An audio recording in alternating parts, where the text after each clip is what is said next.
Good morning, everyone. It's 10 o'clock and it's time to start. Again, to me, this still seems so strange not to be doing these presentations up in the Learning Center, but we're so glad that you were able to join us today. For those of you that haven't seen my face for the last 33 years, I'm Tony Fulmer, Chief Horticulture Officer here at Chalet, and it's really fun to be able to do these kind of presentations and share things with you that will hopefully be timely and make your gardening more fun and more successful. And so today the topic is maintaining the fall garden. And this is not to be confused with the one that we have scheduled for a month from now, which is going to be winterizing the garden, and it's a very, very different class. So right now, this morning, what we're going to do is we're going to focus on enjoying your garden these last days of September and October, and as long as Mother Nature allows us to not have a killing frost or freeze.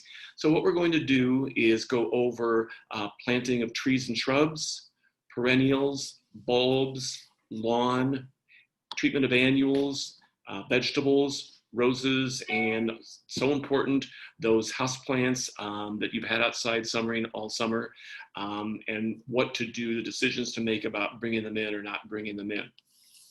So we'll get started with tree and shrub planting time. And the most important thing to understand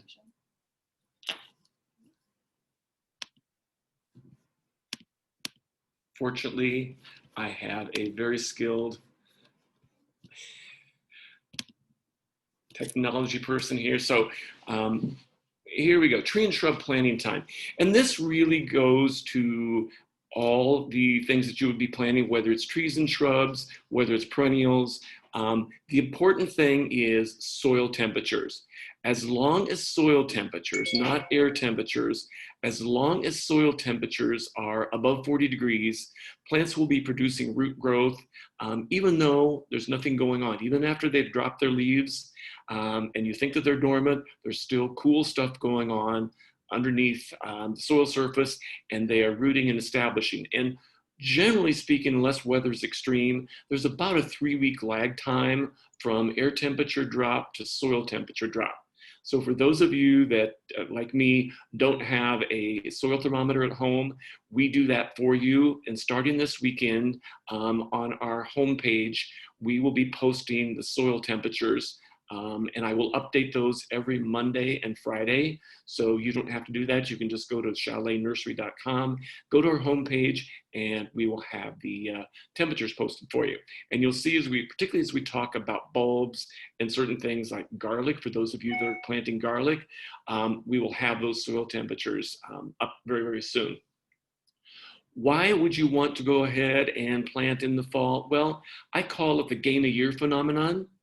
And the gain a year phenomenon, in particular for bulb and burlap plants, there's been a lot of research done, and bulb and burlap plants, those that have been harvested from a field and have their roots wrapped and draped in burlap for the season until they're planted back in the ground, lose anywhere from 50 to 70% of their roots. Those are all left behind in the field.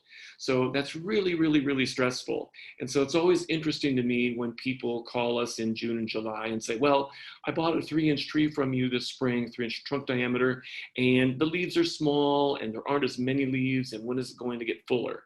Well, it's going to take a while. And there's actually a rule that for each inch of trunk diameter, you should allow for 1 year of recovery time.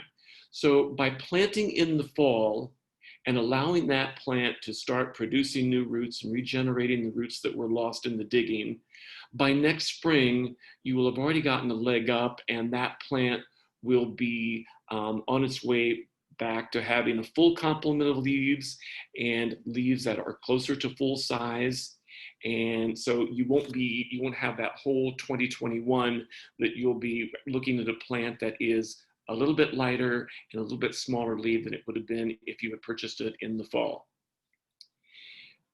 As we get in later into the fall, there are certain species that not just my experience, but industry experience dictates that you probably should wait until spring. And we don't know if this is connected to them having fleshy roots or being just more winter tender if they're not established. But if we get past October 15th, I would personally say wait on planting birches, magnolias, honey locust, ornamental pears, Japanese maples, and redbuds.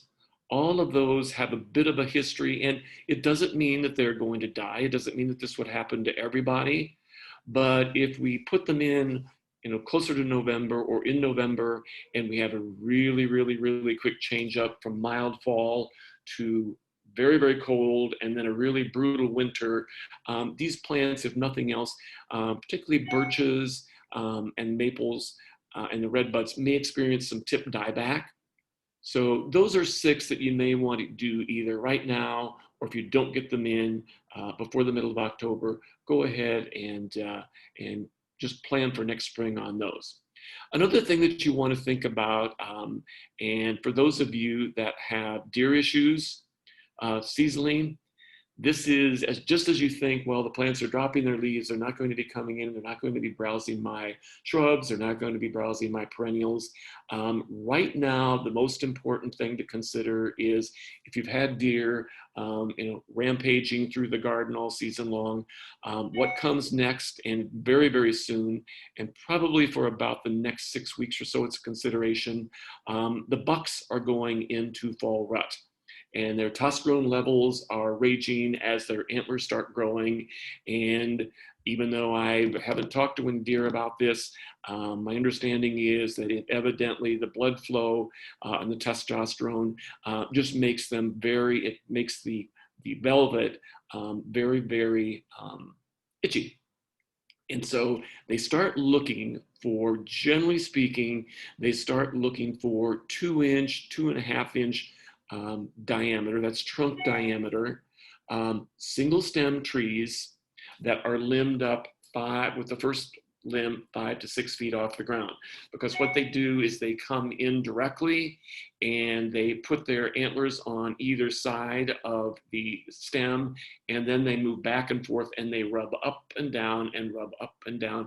And as they're doing that, to relieve the itching, what is happening is they are scraping the bark off. And this is really, really, really, really serious, because anytime the bark is disturbed, the conducting tissues that take up water and nutrients are at risk. And literally, I have seen young trees killed by bucks.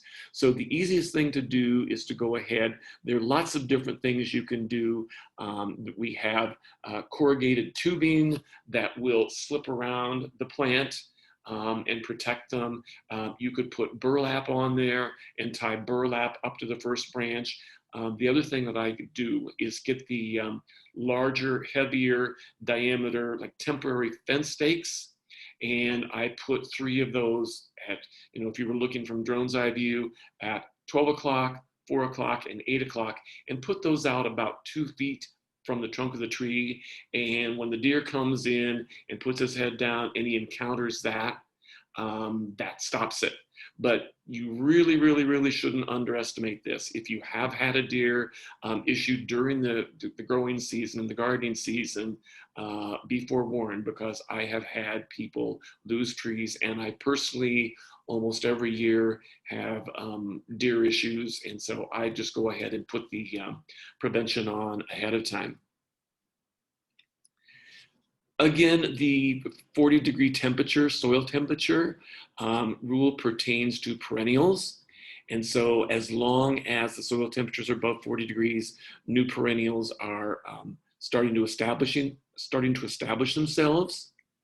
And the important thing to know is that the later you plant, the more important it is for you to mulch with some type of an organic product. And the question is, well, why is that?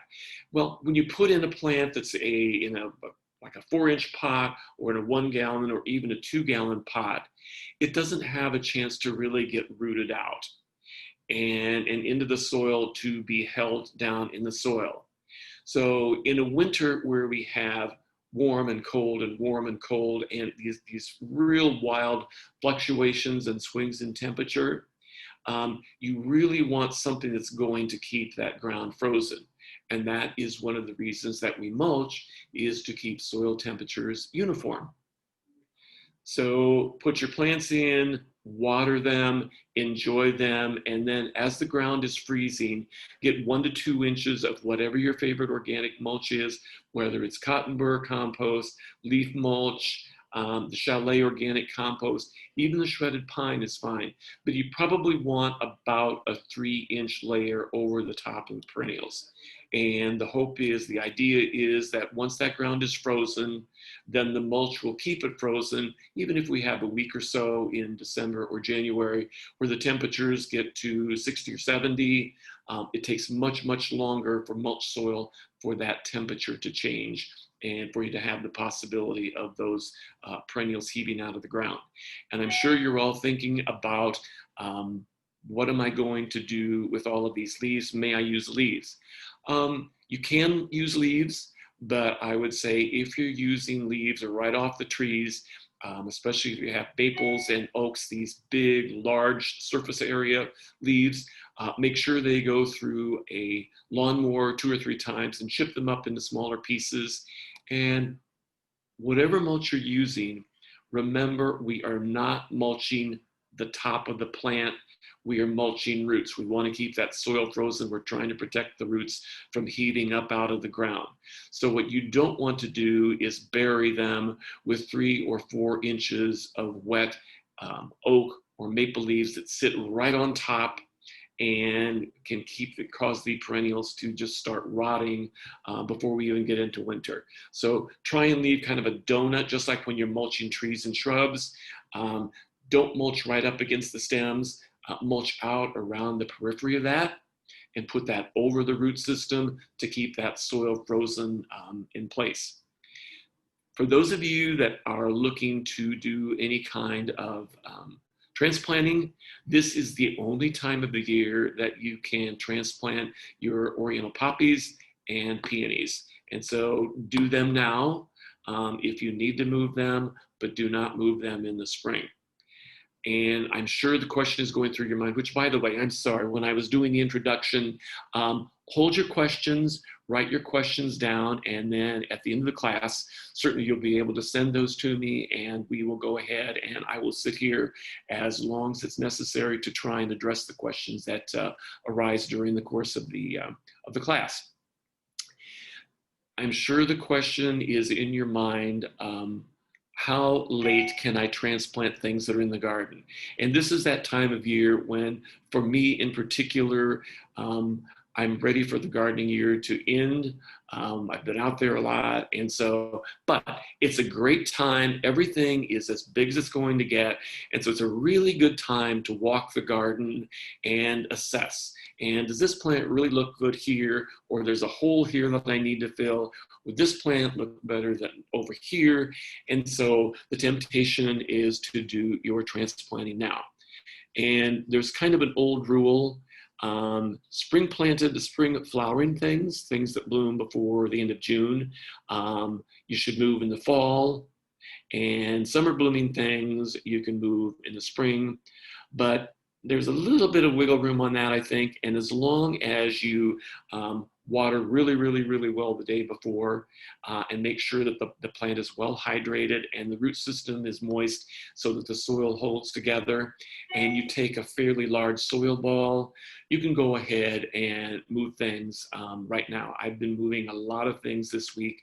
And the crucial thing is all of that 5 or 6 inches of rain that we finally had in early September, at least in my garden in the sunny areas, went down in the cracks and crevices and has really gone deep. And so everywhere I'm digging, there are areas where it's a little bit damp, but it's dry. We still need rain. So water anything you're going to transplant, water really well the day before. You might even want to water the transplant spot where you're moving it to just a little bit to soften that soil so it'll be easier for you to break up when you're doing the planting.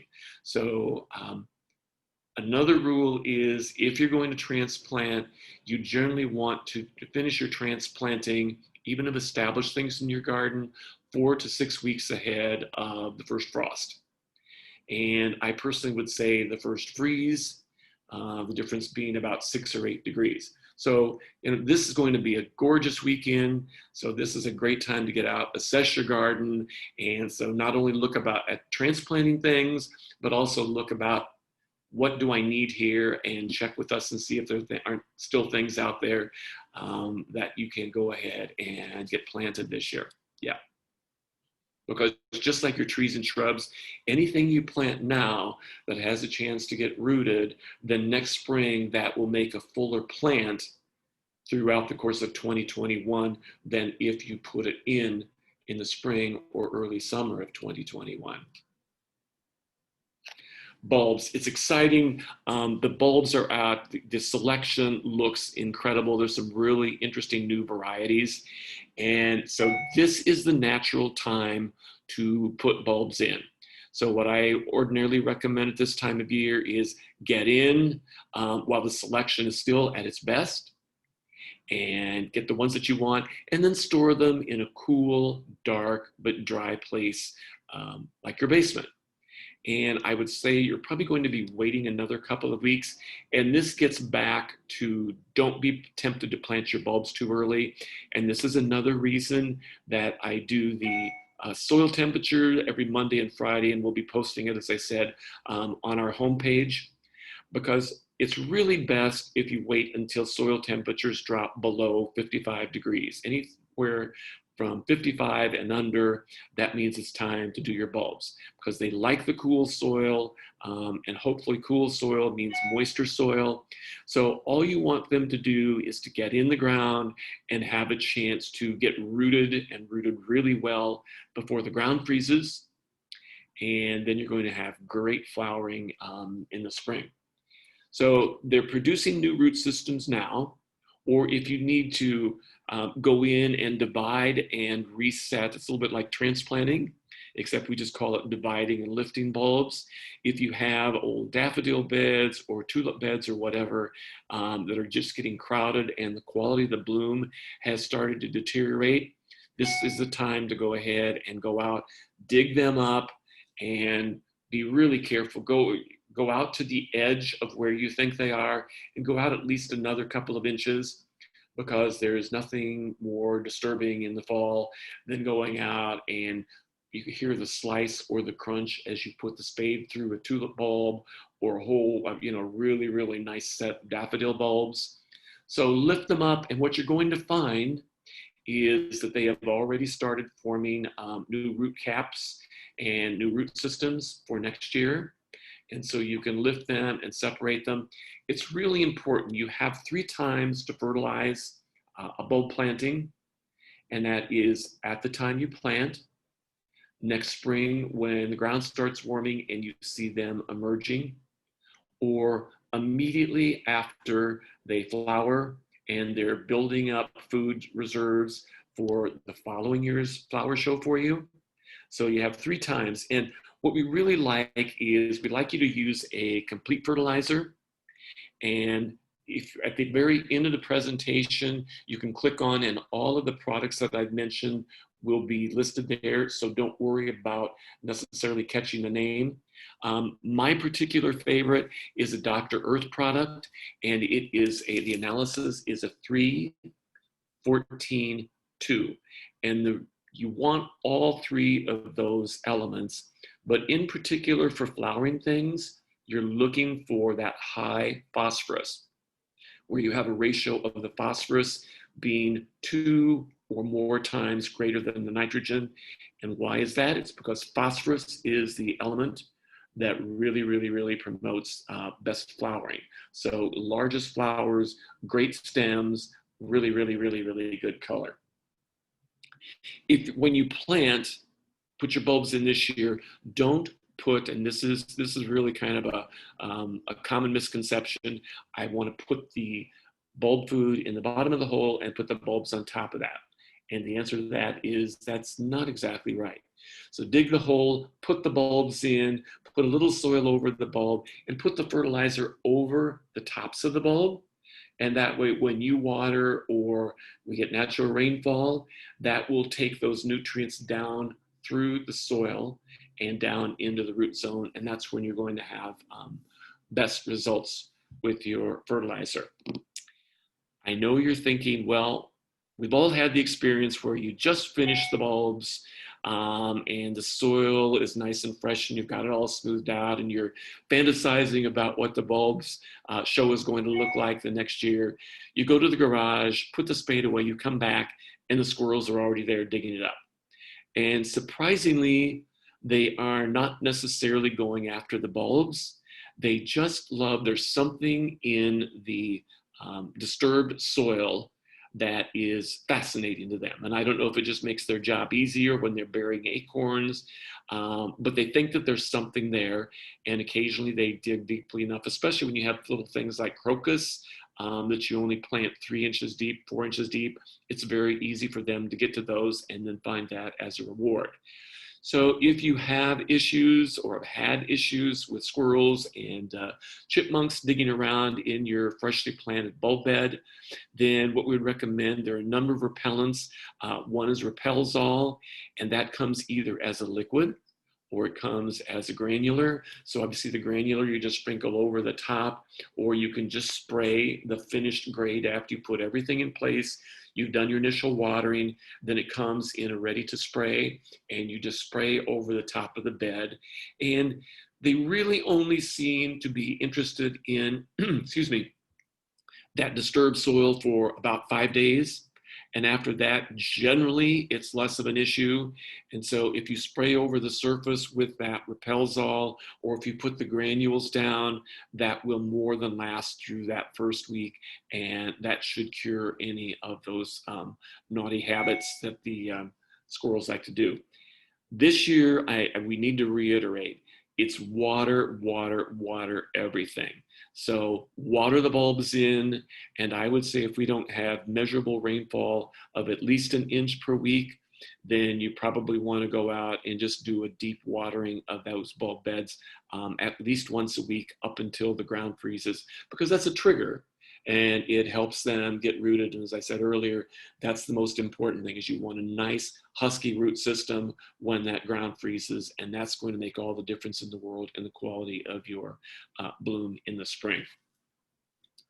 The other thing that you need to think about, and I will touch on this when I talk about winterizing the garden in a month, you really want to be watching for our first frost and be prepared to harvest things like dahlias and begonias and glads and cannas and all of those other, quote, tropical bulbs that are not winter hardy.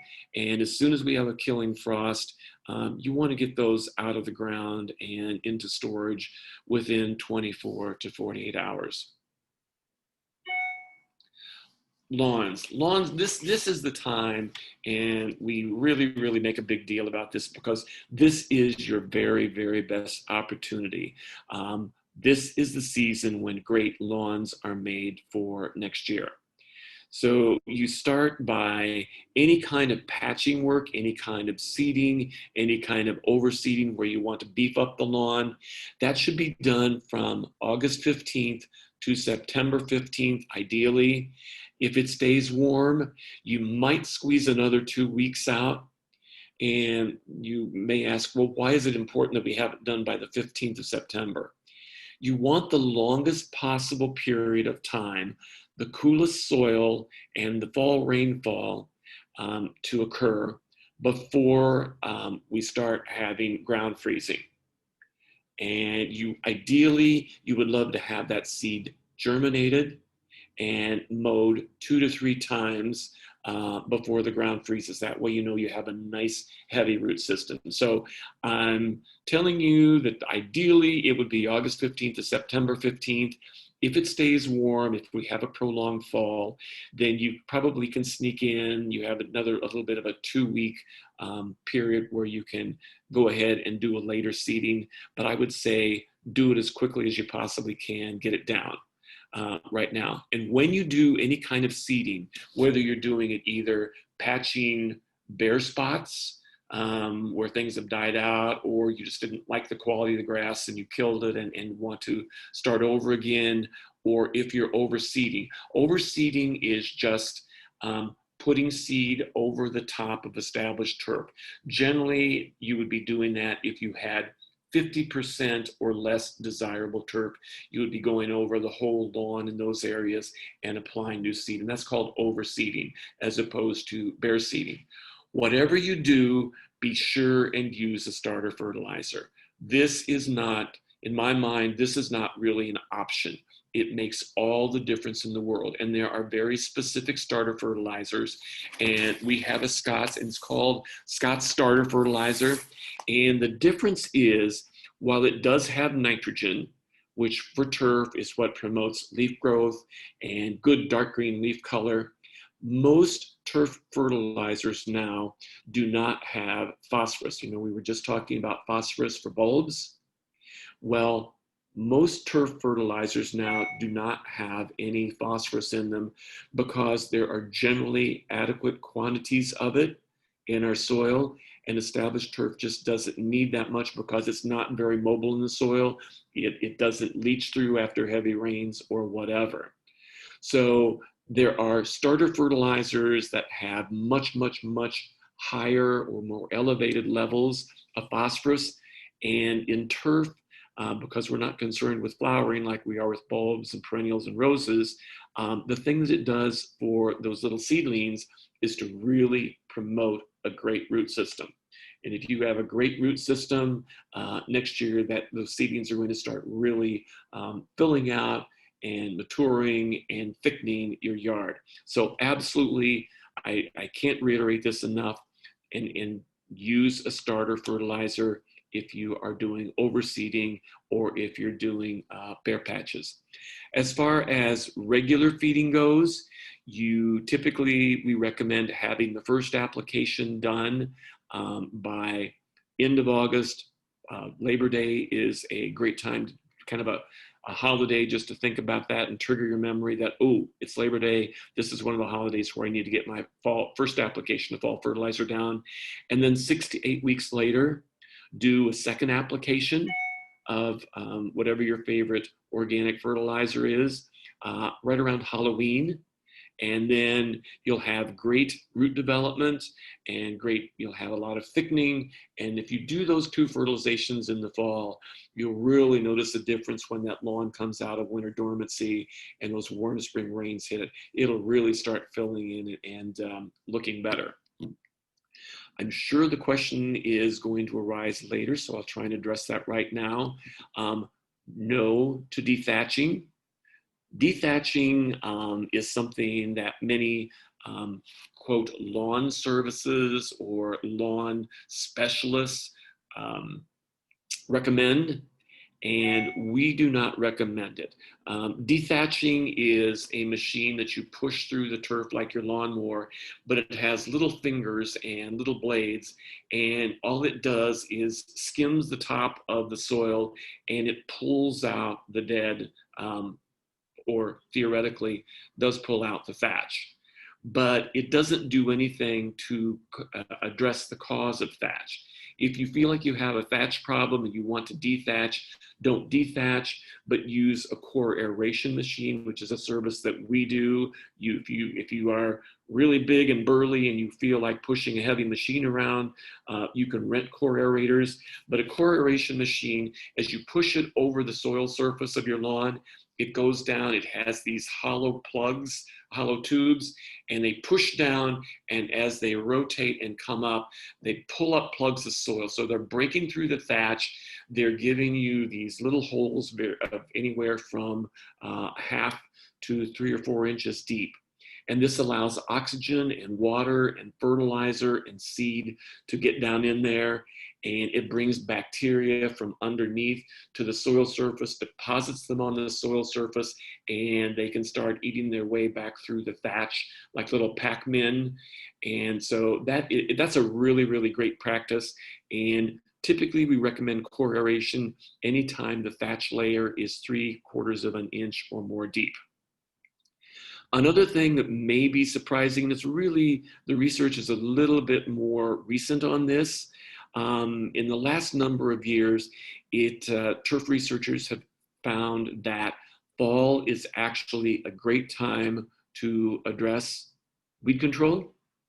And so instead of waiting on those dandelions till spring, or the creeping Charlie, wait until spring, the indicators are that once we've had a hard frost on the weeds, it's like Mother Nature is giving them a little slap on the face and saying, you better prepare, winter's coming. And so what happens is they start taking everything back in. They're photosynthesizing, and they're sending those carbohydrates down low into the root system to store so they can come out and make a nice big show for you in the spring.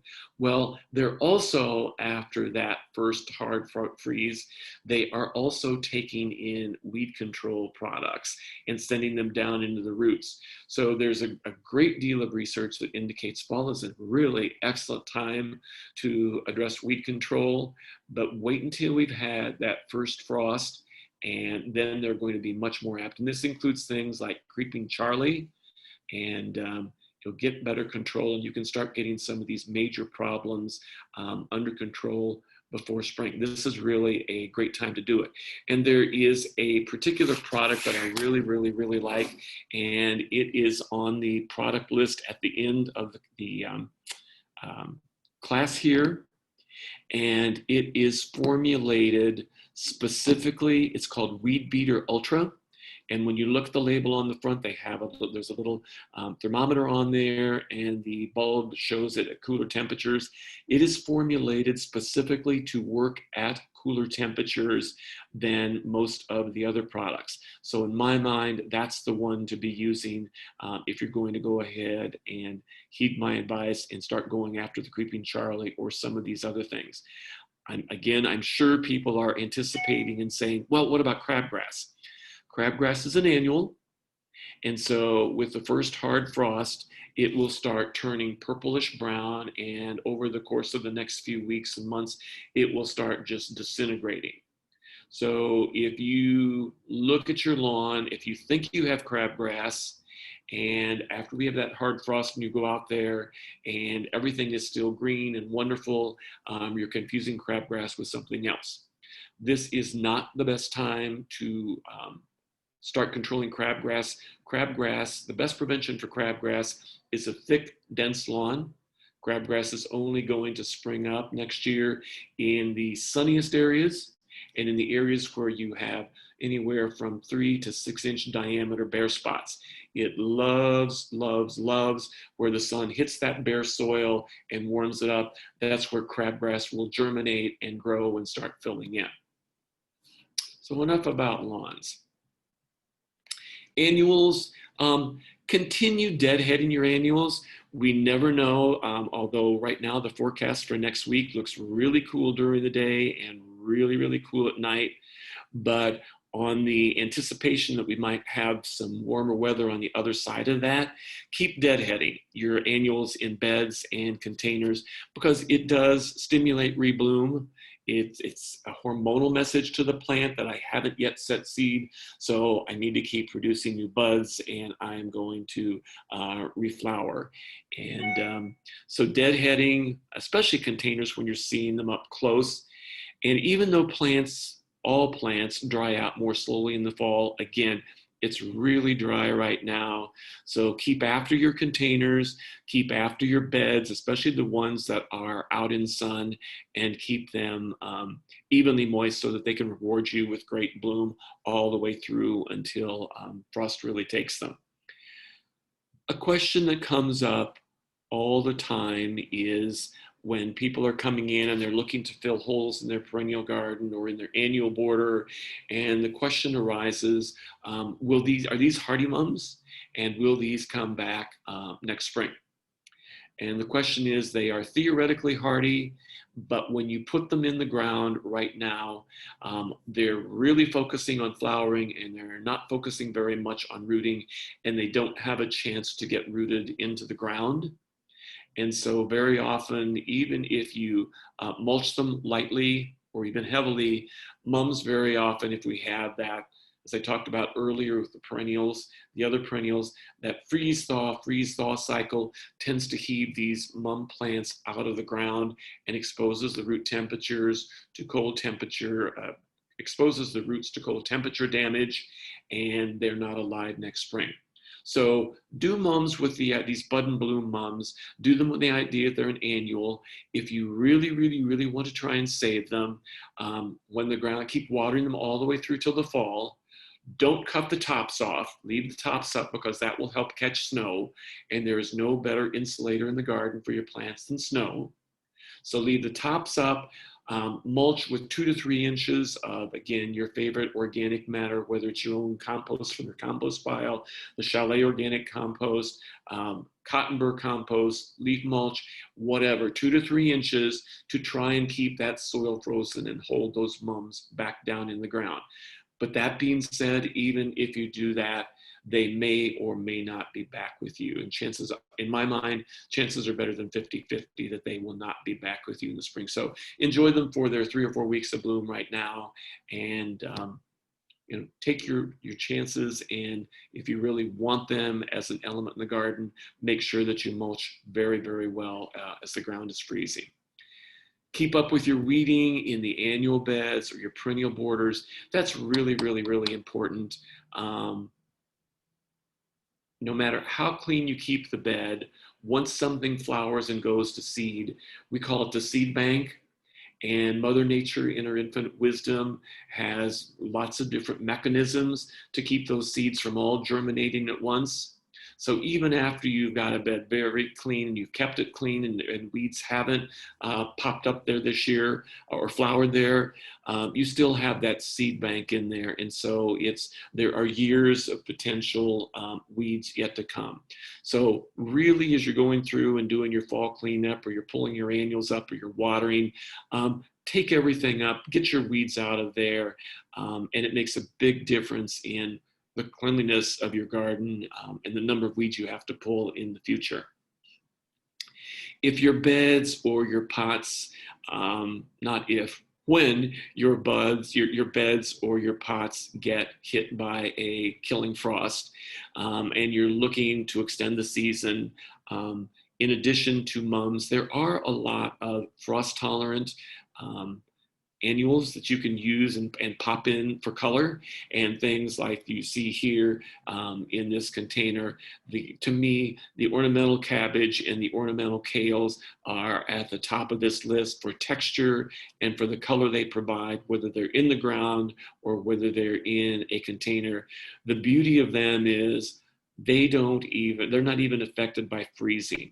The temperatures have to be 28 or below for a prolonged period of time before those finally start turning and checking out on you. So other things, of course, are the pansies are in. The pansies can take brutally cold weather and it doesn't faze them at all. The cabbage and kale, the dianthus or the pinks are all some of the things that you could use and pop in to extend your color season. Should talk a little bit about vegetables, and the important thing is to continue harvesting your tomatoes, your peppers, your vine crops.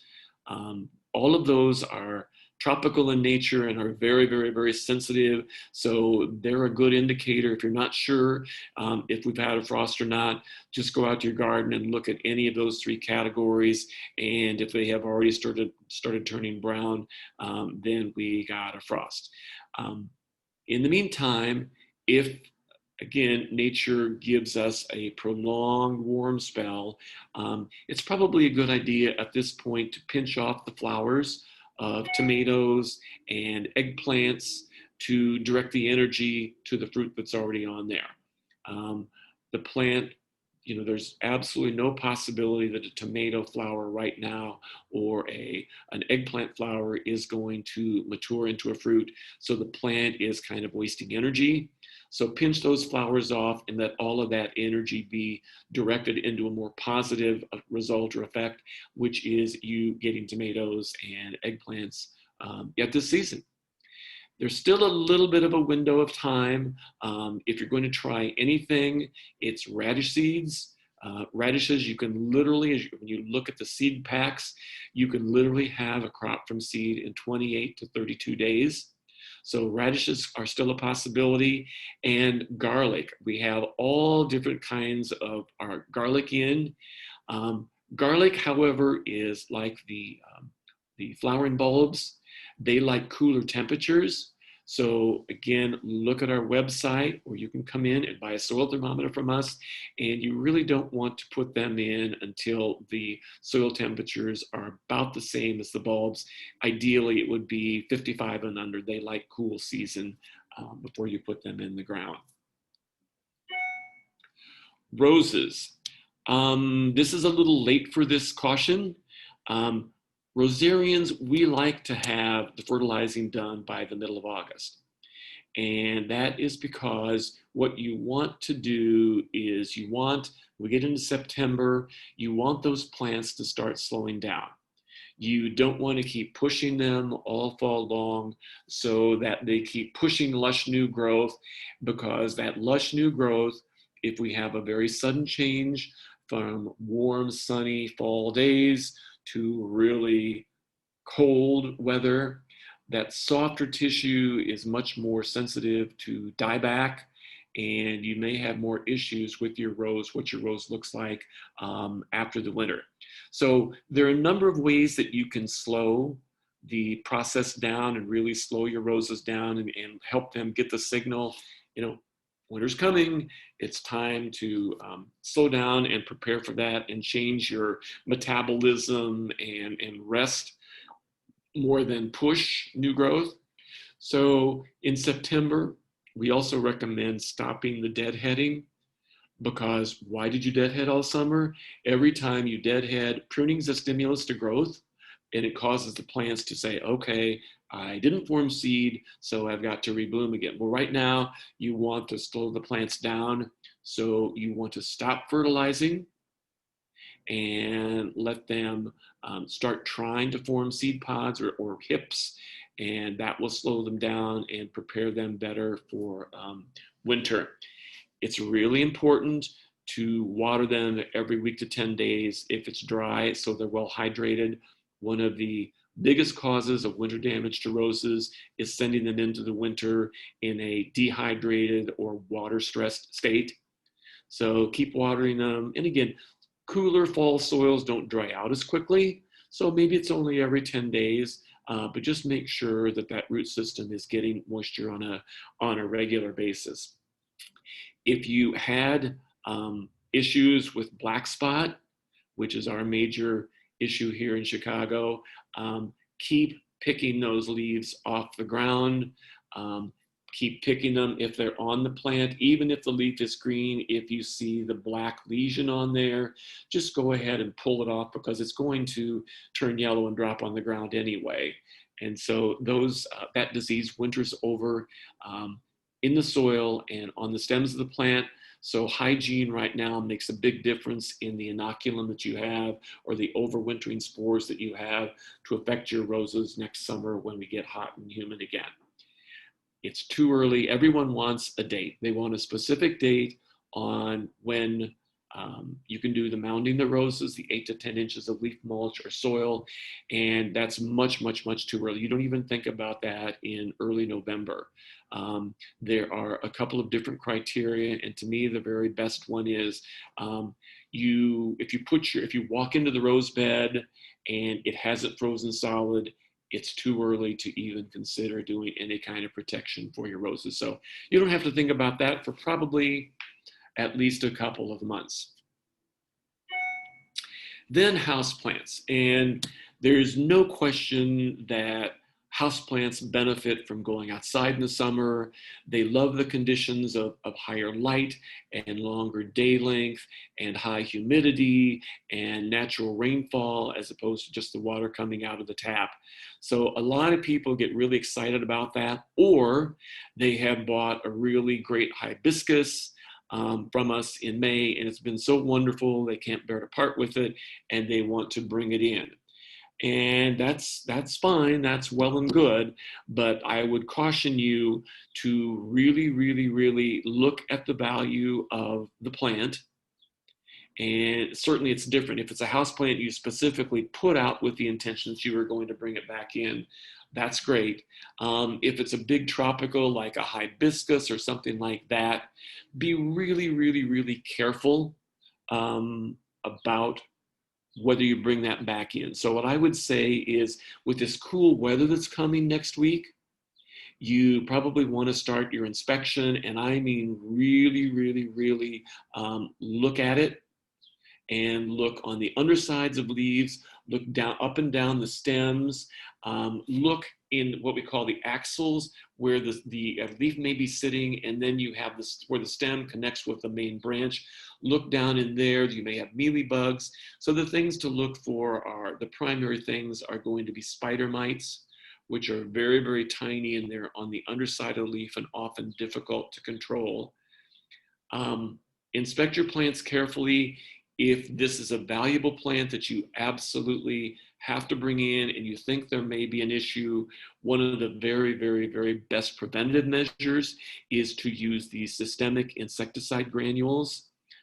They're by Bonide, and if you haven't used them before, it's a great insecticide in a granular formulation.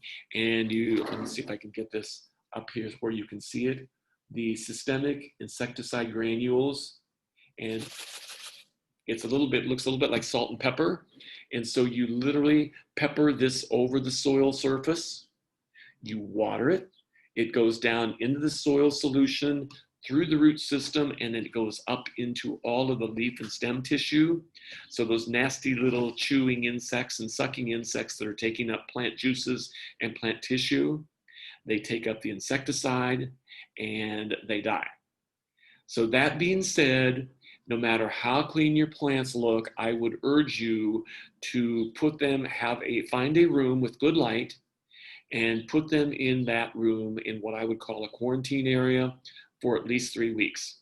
Because believe me, you wouldn't be the first person that thought your plant was clean. You didn't have spider mites, you didn't see mealybug on there, you didn't see aphids, and then you bring it in, you mix it into the rest of your collection with your indoor plants that have been inside all year and are nice and clean, and then all of a sudden it spreads like wildfire. So be really judicious about inspecting your plants. Treat them preventatively with the systemic insecticide granules. Keep them in isolation for, I would say, 3 weeks. And again, inspect them weekly, because you may get a nasty surprise and find something you thought was clean is not. And of course, if you see something really easy, like a few aphids, you can use something more simple, like some of the topical sprays. In particular, the insecticidal soap is a really, really, really good one. The only caveat with that is when you use the insecticidal soap, that breaks down the cell walls of the insect, so you have to contact it.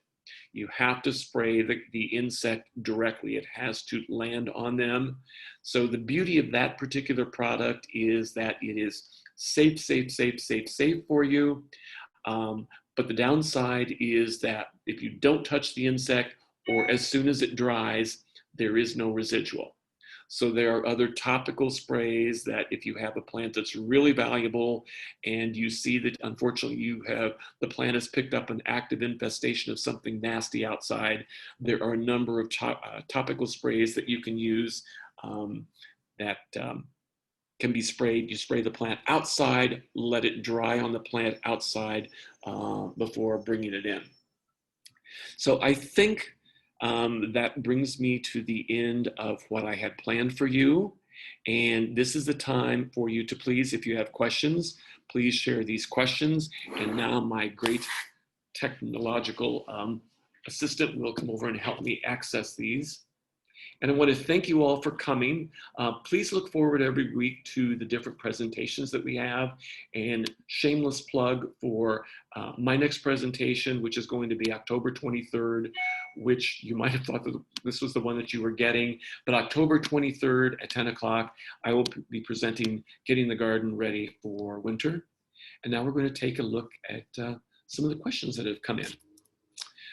From Cindy, I transplanted a rose bush 10 days ago, and it looks like it has transplant shock. I made sure the soil is well draining. I'm keeping it well watered, and I pruned it back. I'm hoping it will develop roots and recover in the spring. Do I have any hope that it will survive? Cindy, the big question with that is, and roses, roses very often don't have a very good root ball that holds together. So the big question is, the larger the root ball that you were able to take, the more intact that you were able to keep it when you moved it, the better the chances are. So make sure that you keep it well watered, and you may want to pick that up and be watering every week or so, up until the time the ground freezes if we don't have appreciable rain. And then absolutely, even if this is a hardy shrub rose, as soon as that ground freezes in late November or early December, make sure that you mound that with some type of organic matter like leaf mulch or cotton burr compost or even soil, but make an 8 to 10 inch mound. I always call it a beaver dam. It looks like a beaver dam rising over the soil with a cane sticking out of the top for protection. From Usha, if lawn weed and feed was used in May, can weed and feed be used again in September to control broadleaf weeds? And the answer to that is absolutely, it can be. When you're using a weed and feed like that, it's really important. You want the leaf surface. Doesn't pertain to the fertilizer part of it, but for the weeds to be for good weed control to be achieved, the leaf surface needs to be wet so those particles stick and sit there on the weeds for at least 24 to 48 hours so that you get good absorption and you get good control. So if you're using a weed and feed again, make sure you check the weather forecast very closely, because you don't want rain on that for, they say 24 hours. I would prefer 48 hours. The longer it's on the leaf surface of those hard to control weeds, the better the control will be. From Mary Biardo. Mary, what about planting perennials wildflower seeds? You have to take that on a case-by-case basis. We do have, we have a wonderful, wonderful supplier, and we have a great spinner rack of native wildflowers and native perennials in our garden shop.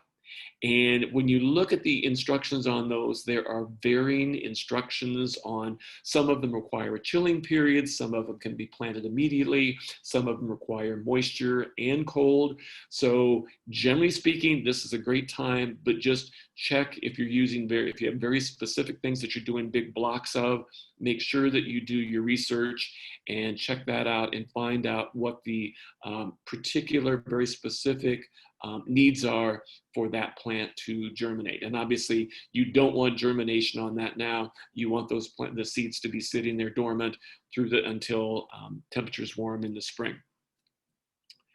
From Pete to all, herbicide for barren strawberries.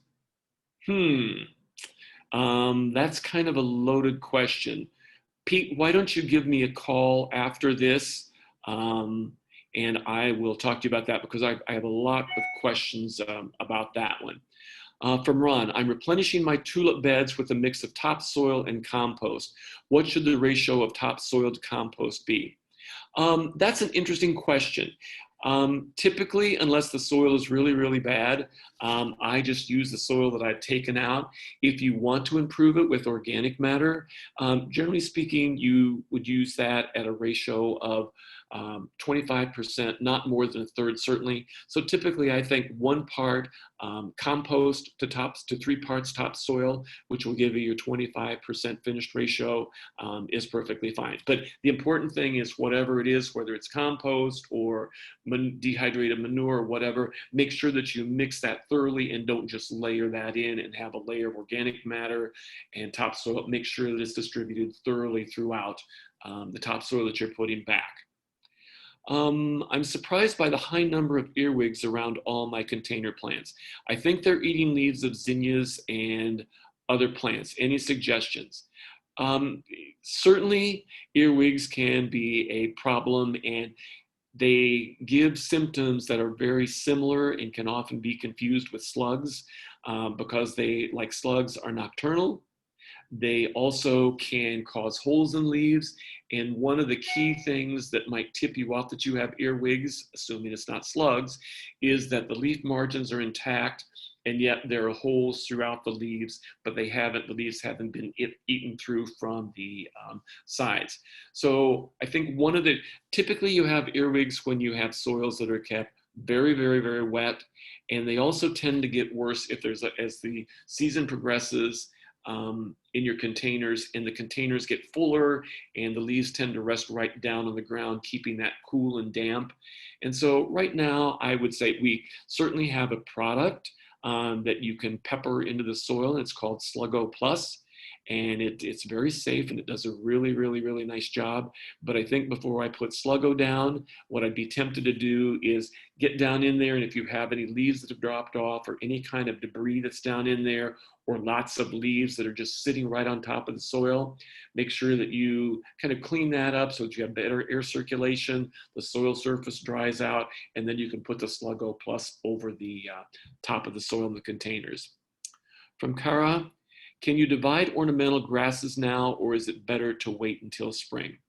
Kara, I think I would let them go through the winter, and as soon as they start emerging in the spring, you can go out with your spade and you can lift them, and then I just use a big long kitchen knife and I just slice them. Generally, if it's a very, very big clump like a miscanthus, and you've got something that's 8 or 10 inches in diameter, I just quarter it and take quadrants out and replant those. I think it's probably better on those generally to do those, let them go through the winter as they are, and then put them, move them, divide them and move them in the spring. I planted hardy hibiscus later in the season, August. Should they be cut back and mulched after a hard freeze? That is a great question. Again, by planting them in August, you're certainly going to have at least 8 weeks, if not more, for that plant to have gotten rooted out and gotten established a little bit. And it would still not be a bad idea. You can either, if you like the interest, if you have some dried seed heads on there and you can see those and enjoy those in your winter landscape, you can leave those up from the winter. That's really not a big deal. So there's not a right answer to that. You can either do them now or you can do them in the spring. If you do them now, the one thing that I would say about hardy hibiscus when you cut them back later in the fall, when you're doing cleanup, leave at least a 3 or 4 inch stem as kind of an indicator. If you have never grown them before, what you're going to find is next spring, you'll think they're dead. We'll get all the way into early April and everything else in the garden is growing and there's nothing showing, no signs of life coming from the hardy hibiscus. And eventually, when the ground finally warms by Memorial Day, they should start emerging. So, but it's very easy to maybe forget where they are if you cut them back to the ground and then you're out planting and you put your spade through it and slice it, and then you're really in trouble. So I would say you can leave them up, you can cut them down, whatever you do, it doesn't really make a difference, but mulching would be a great idea. And again, do that as the ground is freezing because you're trying to keep the ground frozen. From Cindy, is there something I can do now to get my hydrangea to bloom next year? I would say at this point in the season, Cindy, there is really nothing to do. It's all about how they come through the winter, how difficult the winter is, how stressed they are, and it's all about the one thing you could do is proactive. Is to go ahead and after the ground freezes, and again, it depends upon what type you're talking about. So I'm assuming I'm not going to assume you're talking about oak leaf hydrangeas or panicles. I'm going to assume that you're talking about the mop heads, the ones that can be either pink or blue, depending upon the soil acidity. And some of those can be a little bit marginally hardy. So after the ground freezes, and I will talk about this in the class that I do in Winterizing the Garden, but very quickly what you can do is create some kind of a screen or cylinder to put around them out of either chicken wire or hardware cloth.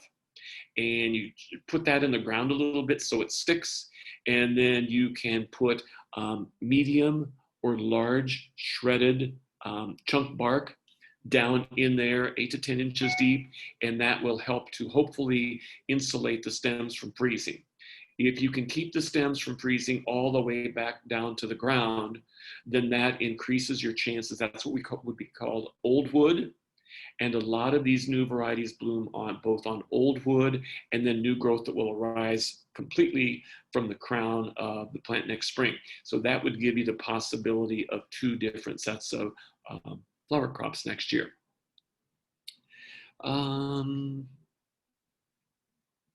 Okay, let's see. Carol, unfortunately, I am not seeing your question. She put a question in the Q&A and that's not coming up. Okay, we have one from Gail. How do you test the soil temperatures? We actually carry soil thermometers, and they're very inexpensive, and you plunge them in the ground, and I generally leave them for I put them in about 1.5 inches deep, and in about 5 or 6 minutes, you'll have an accurate reading. So that's what I do, and that's what I was referring to when I said that I post the soil temperatures here in Wilmette the rest of the season every Monday and Friday. From Arthur, how long into the fall should you water newly transplanted viburnum and a mid-September transplanted rose bush? My guideline would be, if we're not having the equivalent of 1 inch of moisture per week, then you want to give these newly planted things a nice deep watering, probably every 7 to 10 days. And again, as it gets cooler, the ground is going to dry out less, and hopefully you have mulched these well, so that will also reduce the amount of surface evaporation you have, and you won't have to water as often. So probably without measurable precipitation, you could be watering until the ground freezes, and that could be in early November. Carol, what bulbs are rabbit, deer, etc. resistant? That is a great question. My number one answer to that would be because of the amazing variety of flower forms and sizes is the daffodils. All parts of a daffodil, including the bulbs, the foliage, the flower, are all toxic. So rabbits and deer and voles and mice, everybody knows that daffodils are not to be nibbled on. So I'd say start with daffodils, and then the fritillarias are really, really good about that. But just as a quick general answer, stick with any of the forms of daffodils and you'll be fine. Unfortunately, tulips are susceptible. And so if you're doing tulips and you have issues with animals, be prepared with repellent, and you can still enjoy great shows of tulips next spring. Donna, pruning my endless summer hydrangeas, how can I take them back to 6 inches? Endless summer, I would say leave that up as tall as you can. If for whatever reason it got really tall, if it got 3 or 4 feet tall or 3 feet tall, probably can't imagine it getting more than 3 feet tall. You can take it back, but I wouldn't take it back more than 18 inches because again, endless summer is one of those hydrangeas that has the potential to flower on new growth and then last year's, meaning the growth that it made, the stems that it made in 2020. So you have, theoretically, if that winter's over and doesn't die all the way back down to the ground, that would be your potential first crop of flowers. And then you would have a later second crop of flowers coming from the base of the plant, almost like a rose bush where you get those new, vigorous shoots arising right at soil level. So I would say, don't take them back to 6 to 8 inches. If you want to cut them back, take them back to, I wouldn't take them back more than 12 inches because I think you're losing the possibility of flowers. Is there a product that will kill weeds in a flower bed that will not harm plants? That's always very tricky. And I think probably the best answer to that is it's better to prevent than to try and cure. So I would make sure, and again, you don't say whether it's a perennial flower bed or an annual flower bed, but typically whether it's either of those, I would say prevention is better than cure. And so I would clean that bed up of either annual weeds or perennial weeds. And then next spring, as soon as the ground warms, get a weed preventer down. And there are forms of preen that have an organic component as the weed preventer, the corn gluten, and then there are types that have a synthetic control that last more closer to season long.